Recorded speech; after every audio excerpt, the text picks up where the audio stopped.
প্রতিদিনের মতো আজও রান্নাঘরে দিনের বেশিরভাগ সময় কেটে গেল। তো আমি আজকে দুপুরে কি কি রান্না করলাম সেটাই আপনাদের সাথে শেয়ার করব। রান্নার ফাঁকে একটু পাকা আম কেটে খেলাম। আর প্রথমেই তো দেখলেন কচুরমুখীগুলো সিদ্ধ করতে বসিয়ে দিয়েছি। আম খাওয়া শেষ করে এখন আবার রান্নাঘরে ফিরে গেলাম। প্রথমে পেঁয়াজ কুচি ভেজে নিলাম, নিয়ে আদা রসুনের পেস্ট দিয়ে দিলাম, শুকনো মরিচ, জিরের গুঁড়ো, ধনিয়ার গুঁড়ো দিয়ে আমি মাংস কষিয়ে নেব।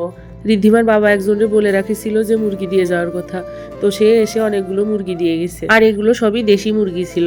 তো আমি সেখান থেকে যতটুক লাগবে ততটুক রান্না করতেছি। দুপুরে যে পরিমাণে গরম পড়েছে, আমার মতো কে কে এই গরমে রান্না করতে যে এত কষ্ট পাও? আমার তো ভীষণ খারাপ লাগে, ভীষণ। আর আমি এই যে মাংসের ভিতরে রসুন খেতে খুব পছন্দ করি। আমি যে কোনো মাংসের ভিতরে গোটা রসুন। কথা বলতে বলতে আমার মাংস রান্না হয়ে গেছে। এখন আমি কচুরমুখী দিয়ে মাছ রান্না করব। কচুরমুখীগুলো তো আগেই সিদ্ধ করে নিয়েছিলাম, তারপরে এখন মাছ ভেজে নিয়েছি। মাছ ভাজা ওই তেলের মধ্যে ওই জিরে, শুকনো মরিচ, তেজপাতা দিয়ে আমি কচুরমুখীগুলো কষাইয়ে জল দেব।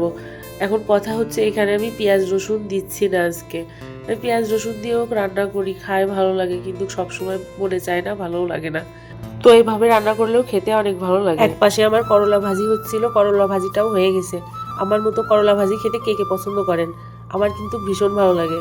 ঝোলে জল ফুটে উঠলে এখানে মাছ ভাজাগুলো দিয়ে দিয়েছি, দিয়ে কিছুক্ষণ জাল দিয়ে নেব, নিয়ে এখানে ধনিয়া গুঁড়ো আর জিরের গুঁড়ো দিয়ে দেব।